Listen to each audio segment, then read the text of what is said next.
Hello, I'm Lee Nian Tjoe, ST's transport correspondent, and welcome to Wheel Insights, where we keep it wheel. Now, this podcast is all about getting around, right? It's about planes, trains, and automobiles. I think this will resonate with some people of a certain generation. And as we're recording this episode live for the first time, here at SPH Media's new auditorium in Toa Payoh for the sixth and final ST Podcast Live session celebrating 180 years of the Straits Times.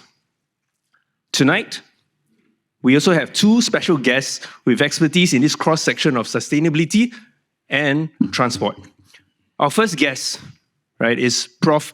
S. Viswanathan. So he's the Professor of Operations and Corporate Sustainability at the Nanyang Business School. He's working on several related grant projects, including one entitled Singapore's Pathway to Carbon Neutrality. He also teaches corporate sustainability in many graduate and executive programs. So welcome, Vish. Thank you. And he is joined by Mr. Andrey Berdichevskiy. He leads the Boston Consulting Group's Southeast Asia Center for Climate and Sustainability and the Center for Mobility Innovation in Asia Pacific. He serves as an automotive community leader and urban mobility practice leader for the World Economic Forum. Welcome, Andrey. Thank you. So let's go on a journey, because this is transport and all, right? And I really want to start really high up in the sky. And specifically, it's about Sustainable Aviation Fuel, or SAF. Now, for context, this is fuel that is made from renewable or waste materials, like cooking oil and whatnot, and is seen as the most effective way to cut emissions from aviation. And from next year, in 2026 October, passengers leaving Singapore have to pay or contribute towards buying SAF in the flights that we take. The first question we have, being very practical-minded, is this really meaningful? Because we are talking about putting $1 on top of your ticket, or up to $40 over if you're flying all the way, say, to New York in business class. My question is, why not just go the whole hog and say, let's price people out from taking flights in the first place? Vish? Okay, so let me actually back up and talk about SAF and the aviation sector itself, first of all. So, aviation sector is probably one of the hardest to abate in terms of decarbonization. If you look at cement or steel, there are possibly technologies, or worst comes to worst, you can probably do carbon capture and storage. But with aviation, you cannot capture the carbon emissions that come out because it's at 30,000 feet in a sense. The second thing about aviation is, especially for Singapore, because we don't have domestic flights, aviation is not part of what we call our nationally determined contributions. It's not part of our emissions. We don't have to account for it. But aviation still accounts for about 3 to 4% of the global carbon emissions. So there is interest to actually decarbonize aviation emissions across the world. And SAF is the first small step we are taking, because we don't really know what will be the technology, say, 50 years from now to really decarbonize aviation. So we need to take the first step. Singapore is taking leadership in this part of the world, and we're committed to reducing, ensuring that all the flights that take off from Singapore, where we sell the aviation fuel, we are able to decarbonize it by 1% by adding 1% SAF along with the regular kerosene fuel in it. We sell about 160,000 barrels a day, which actually accounts for about 30 million tons of carbon emissions today. And in the future, it might increase as the aviation demand in this part of the world increases.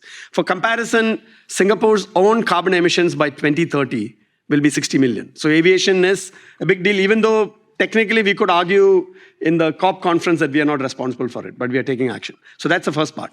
Now, Singapore is also an aviation hub. So we cannot just charge such a huge levy and go out of business, right? Because we still need to, aviation provides a lot of jobs to Singaporeans, and we need to continue to make sure that we take care of our citizens for the short run, yet at the same time, we also decarbonize for the long run.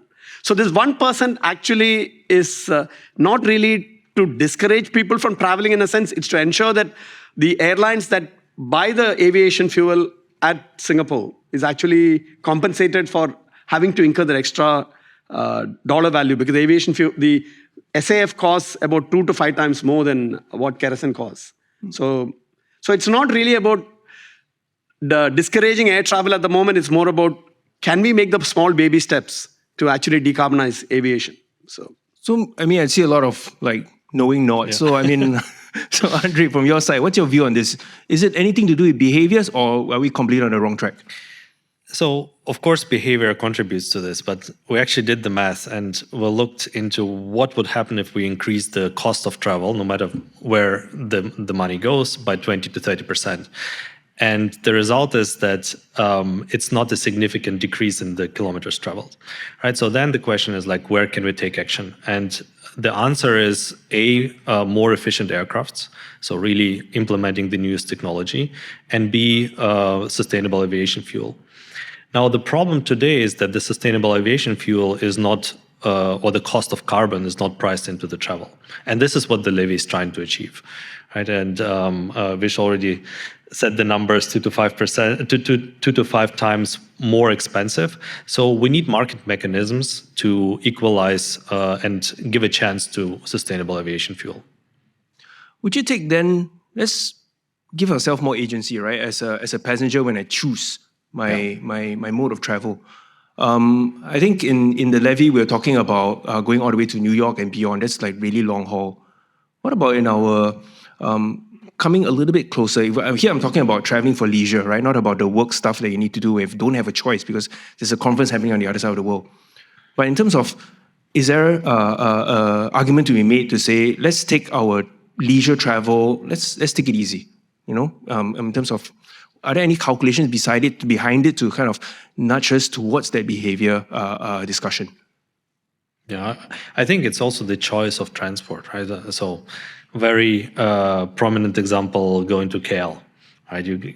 Unfortunately, we don't have the train, hopefully yet. Hopefully we will have a high-speed train one day, because that would be the most efficient and effective way to save emissions.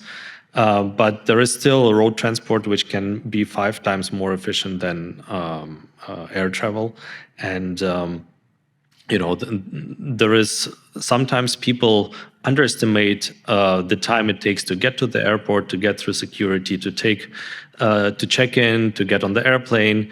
And then if you're in KL, to get from the airport wherever you're going, and mostly it will be somewhere 45 to 1.5 hours travel, dependent on the time of the day. You can easily, if you are wise, take this time to get by car or by bus from Singapore to KL, for example. Right. So choosing the ways of transport.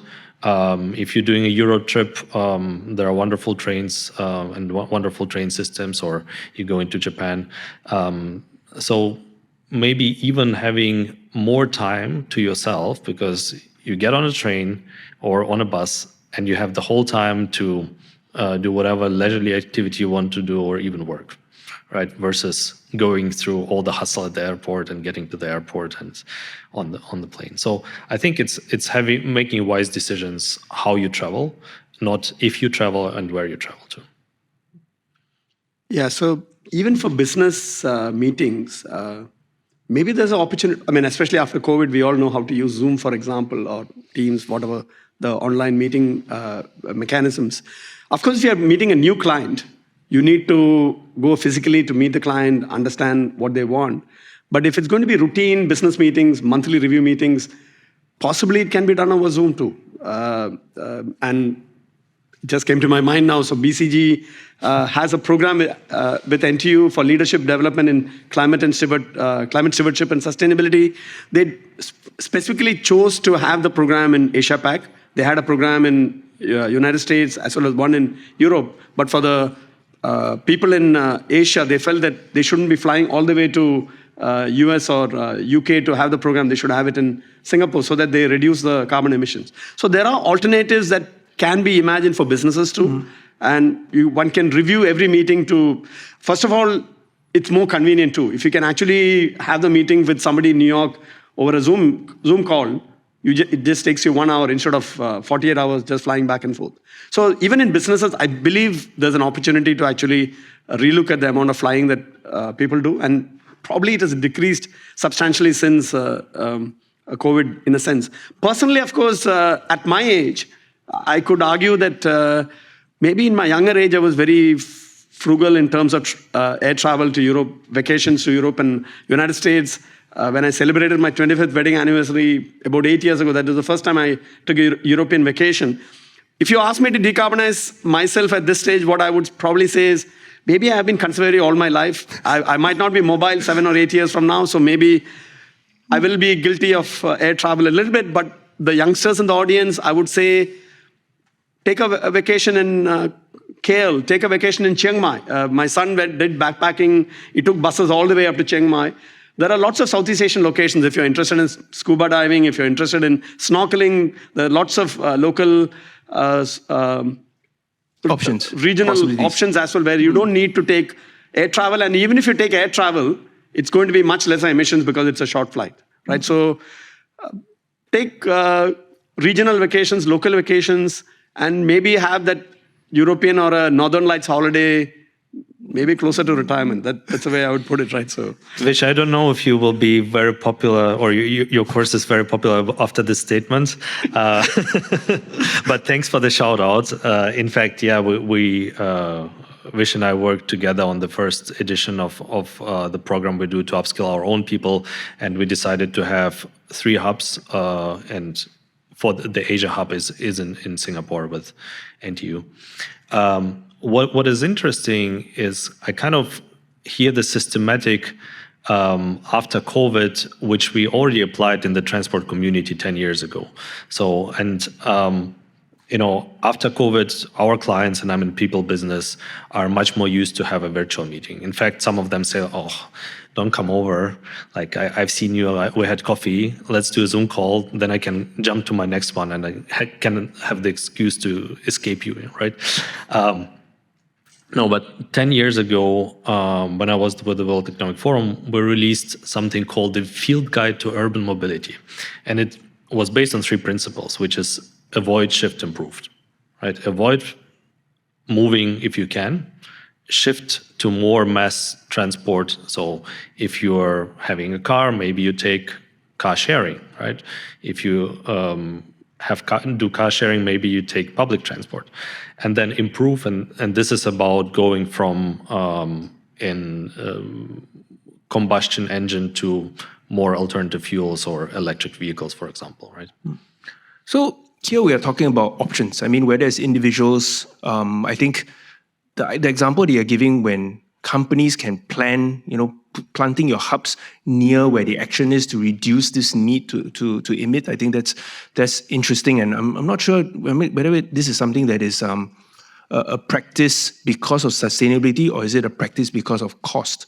Because not everyone can have the luxury of planting 3 hubs, for example, but at the same time, it's like this air travel getting more expensive. But this thing with choice, is it something that you feel that in your realm of work, where you see that this is a topic that comes up more and more? Yes, we know that we can do Zoom now, but also actively, this gives me that mindset of, because it is part of being greener in our business decisions.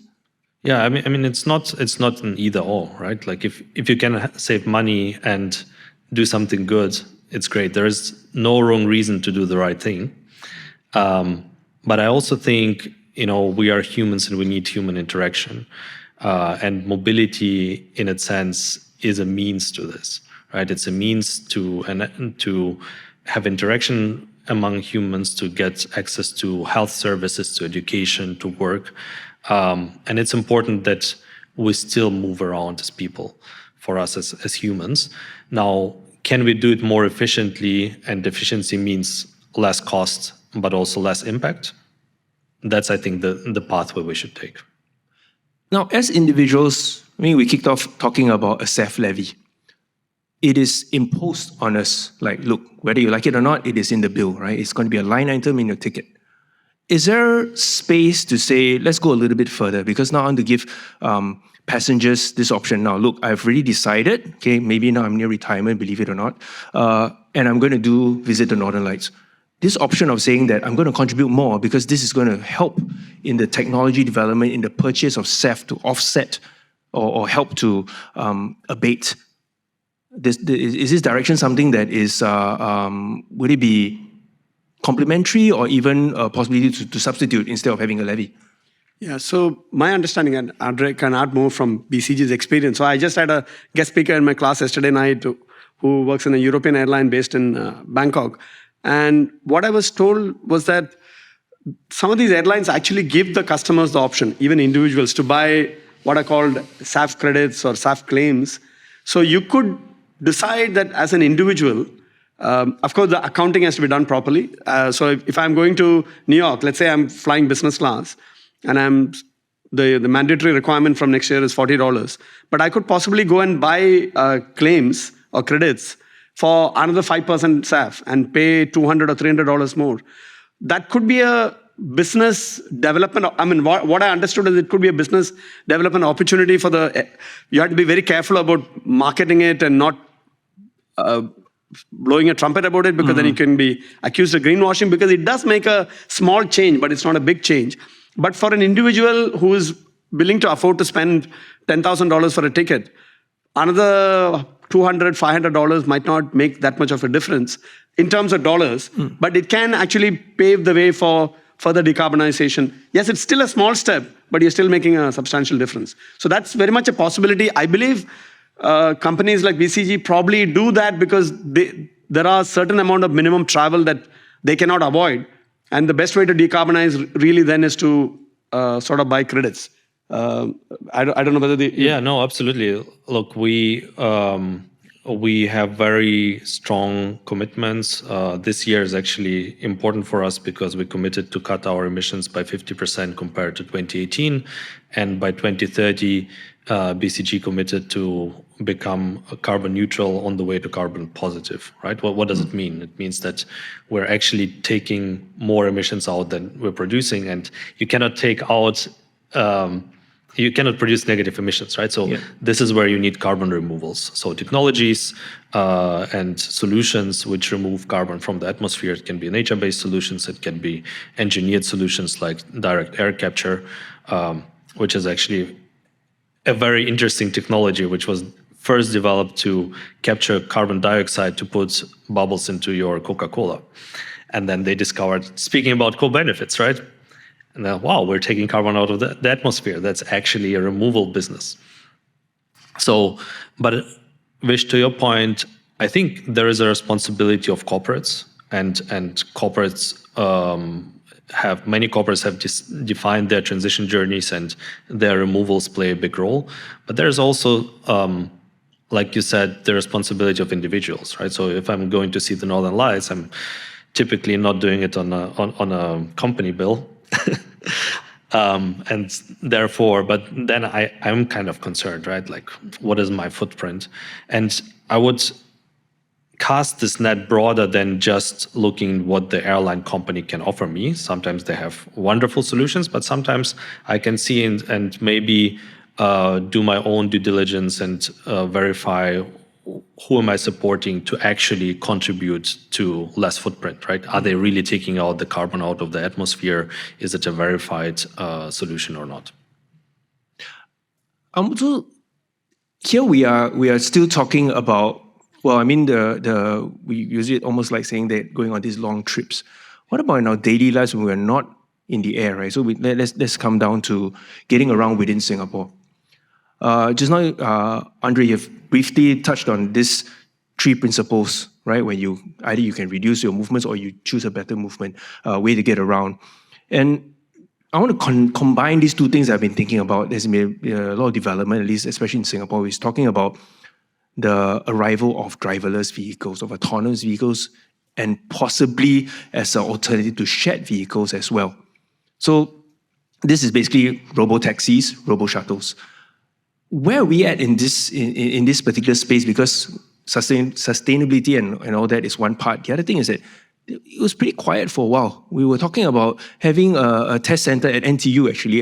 They're still there, actually. It's still there. And suddenly I assume that they have cut the grass and it's back in operation. It's a lot of excitement again.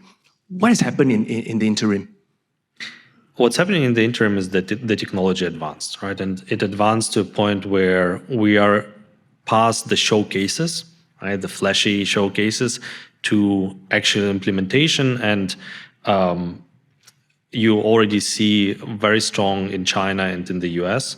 the rollouts in actual cities and Robo-taxi services being offered, right? So in China by 4 players, in the US, Waymo is the most prominent one. Yes.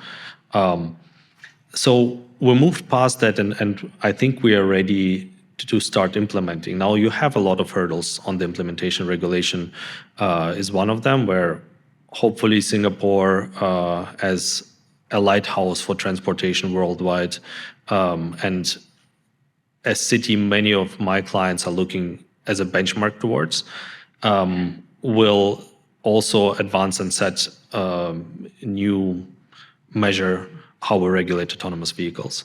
But there's also the public acceptance, right? And what we used to do, at the World Economic Forum, we ran a project with Boston, with the city of Boston, where we tried to socialize the topic of robo-taxis with the public, and we did something called the robot block parties, right? Where you could bring it closer to people and take away the fear of not having a driver in the vehicle, and socialize the fact that you have a much more safer way of transport.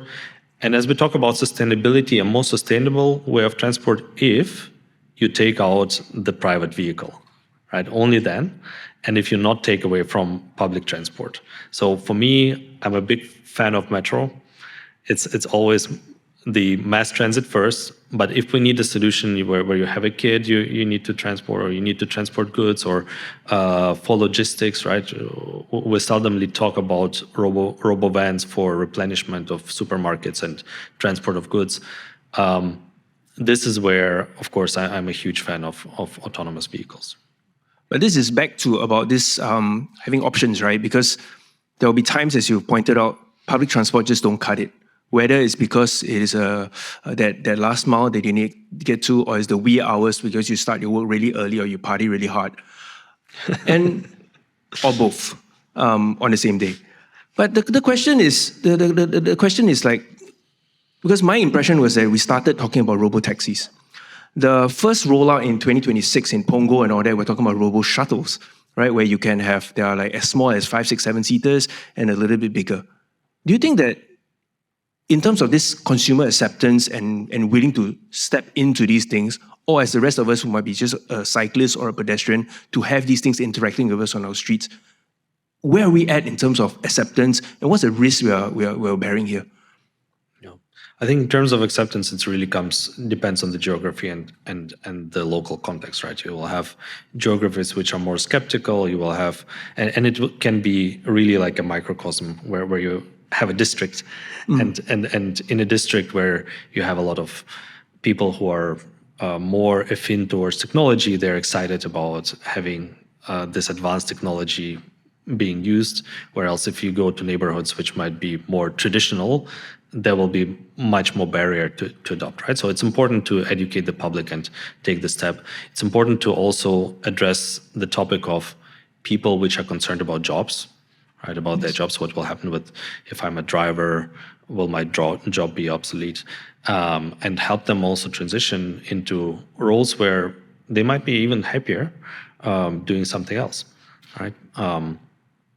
So I think that the acceptance really depends, but we're seeing actually people opening up more and more, and also seeing that, you know, some of the topics of safety which we have, drunk driving, distracted driving, 95% of all accidents happen because of human error, right? If we can take this out of the system and make our transport more safe, why not? But that's kind of like the end point, right? When the drivers are driven off the road, and we're in this situation where the end point is, if you're talking about lots of driverless vehicles, but what kind of in between? I mean, here we have drivers on among the three of us. Usually we drive, as well as we're also users of public transport and shared transport. Question is, what kind of middle ground can we strike as a transition? Versus, you know, the end point where everything's 100% autonomous. Where are we at? Because this interaction, I think, is where there might be conflict, there might be friction. Yeah, so you'll start, of course, in controlled environments, also where the conditions are easier to manage for technology. And this is where it becomes convenient. Sentosa is a great example. Right? I mean, who wants to drive in Sentosa? You go there to bicycles relax, are to have faster fun, than cars. right? Yeah. And being a cyclist, I'm much more comfortable with a predictable vehicle on the road than than a driver sometimes, right? But I don't know, Vish, you've been driving, and we have taken drives together. I mean, I've been driving. So Vish is my Robo-taxi sometimes. I've been driving hybrid for almost 15 years since I pivoted into sustainability. Still haven't gone to EV yet because my car still has 3 years left, and I live very far away from NTU. So I've tried taking public transport for a month. It does take too much time. I have to spend more than 3 hours commuting. So this is where probably robo-taxis, other than Sentosa, maybe in the estates, to do the last mile, maybe robo-taxis can be a way to do it, because actually most of us, when we commute, whether it's the East-West line, except when, of course, there's a disruption. But other than that, I mean, that's what the MC alluded to earlier. So other than that, the trunk transport doesn't take as much time. It's the last mile at both ends that take a lot of time, especially when you come back in the evening, the buses are always crowded and there's longer waiting time. And maybe having that robot-taxis will help, as Andrey mentioned. In spite of the very high COE prices, Singaporeans still own cars. And actually, if both the spouses or both the partners work, owning a car is not that unaffordable in a sense. I mean, so that's quite sensitive in some. Yeah, that's sensitive. So but it is in spite of the high prices, we do have a lot of cars on the road. Yeah. Right, that's the bottom line. So maybe having that robot taxis will help switch some of the motorists. Maybe because if the last mile is made faster and more flexible, and then they still take the MRT for the longer distance. So in terms of I mean, we probably have a world in 2060 where there are no cars on the road. There are only autonomous vehicles on the road. People don't own cars anymore. That's the idealistic scenario, which might actually happen sooner rather than later. But in the interim, maybe as Andrey mentioned, having Sentosa or having local estates up to the MRT station being connected by AVs might actually help people switch over to these options rather than keep their own personal vehicles. Actually, it kind of makes sense when you talk about having these robo-taxis tested, or rather being piloted in areas that may be a little bit more receptive to tech, right? Because like Punggol, for example, they're talking about that's where the cool young kids are, because that's where the university is. You know, this is also a relatively young estate, a younger estate than going to somewhere where every other person is on a... One North, right? Yeah. Yes, that's another innovation district, exactly that. That's where it started. Yeah. So, Singapore. But before we reach there, so I'm really an interim person here, I'm asking, right, is that when we talk about car sharing, when we talk about ride-hail and all that, this sort of options, the general thinking here is that it is the better alternative to driving. But I think just before this, I was looking at some of the questions that were posted to us, and it is really about one of the things they can do as passengers is, I'm going to take less car sharing, less ride-hailing. I mean, the notes here suggest that it's a good idea, but there are also chances where you really don't have a choice. Back to this example of, a pretty poor example of spending so much time on the road, right? It's either a 40-minute drive or 3-hour commute. What's the argument that we can make to help somebody to make the switch? So I think that the argument there is having a car or not having a car, right? You can still use a car sharing as example, ride-hailing, where you have a driver, but you don't own a car. And why is that the case? Because a car production, before you drive a kilometer, is 5 to 8 kilometers, 5 to 8 tons of CO2 in emissions. Right, so if we can avoid this and get into a shared model, that's already a contribution to environment, but especially in the Singaporean context, it's also a contribution to a cost. Right, so we know how expensive the vehicle ownership is in Singapore. There is a reason behind it. And the reason is actually not only the environment, but our confined space. We have very limited space, and if we can free up road space, we have more space for residential developments, for commercial developments, and preservation of nature. So this is, I think, where the journey is going. So definitely shifting towards more shared models of ownership if you have to use a car. And then, I don't know, for me, the great development was the Thompson East Line, which is running past where I live.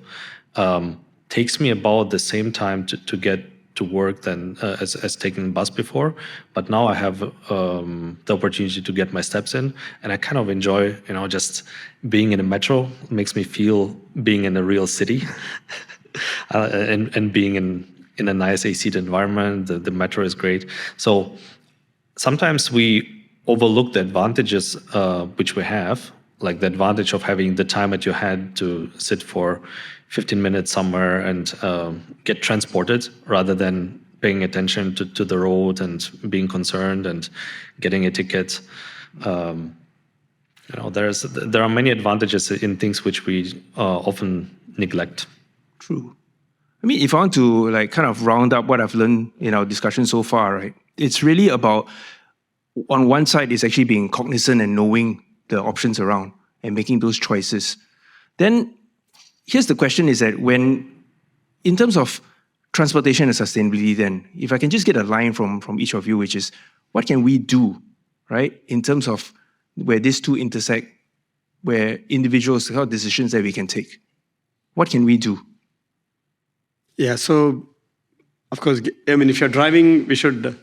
Bring a friend. I'm not preaching what I preach. I'm not practicing what I preach. But if you're driving, you should give up your car, because the Prime Minister Lee Nian Tjoe announced the car light strategy almost 10 years ago now. So going forward, and actually the MRT connectivity has improved substantially in the last 10 years. So from anywhere, I think most parts of Singapore, most HDB blocks, you can find a station within 5 to 10 minutes walk, and it's only 45 minutes to get to downtown. So going forward, all of us should reduce car ownership if you want to contribute. There are, of course, challenges if you live farther away. So that's the transport part. In terms of vacation, yes, we need to have Time off. Northern Lights at least once a lifetime. But as far as possible, take local vacations or regional vacations, right? That's... But other than transport, one of the other areas that we can control, because Andrey is a vegan, he converted vegan, I'm a vegetarian, and there was earlier discussion about plant-based food. Even if you're a hardened carnivore, maybe that's one thing where the change can be made a little more easier than the transport options, is to probably go vegetarian or plant-based food at least one day a week. Start maybe one meal a week, then one day a week, and gradually make the push, right? And the same thing is true for commuting too. Even if you're owning a car, you don't have to drive every day. On weekends, you can actually do other things. Take public transport. And again, once a week, you take public transport to work and gradually increase increase your step count. Yeah. So three things. One is really be playful and find joy in actually saving carbon, right? Find a cool playlist for your commute. I use my commute to actually listen to music. I'm very deep into electronic music and discover new tracks, and maybe do an email or two on the train. The second is, I think, cast a wider net and see where you can reduce. So to Vish's point, the animal agriculture contributes more than all the transport modes combined in terms of emissions. So the one plant-based meal you do helps you already to reduce your emissions, and maybe you can still go and see the Northern Lights. But there are many more ways in how we consume, what we consume, how often do we renew things, right? Do we throw away or repair things? Many things. So again, be playful, find new alternatives, and then find benefits. There is so much good in it. We always think about what a burden it is to be sustainable, but there's so much we can do. And in the audience here today, there are so many people who are passionate enough to study it, to work on it. And being in Singapore, where carbon services offers new career paths, where it's becoming a financial hub for energy transition opportunities, it's a huge and a great opportunity and a great place to be. So find where you can have fun while contributing to it. See it as as a joy, and then it will be much easier to reduce your carbon footprint. Great. Thank you, everybody. Thank you. So, well, that's a wrap for Real Insights, a podcast by the Straits Times. I'm your host, Lee Nian Tjoe. Now, if you resonate with the points raised, do share these podcast episodes with your friends and family. And if you'd like to read more of my transport articles, well, there's a link in the podcast show notes. Thanks for joining us.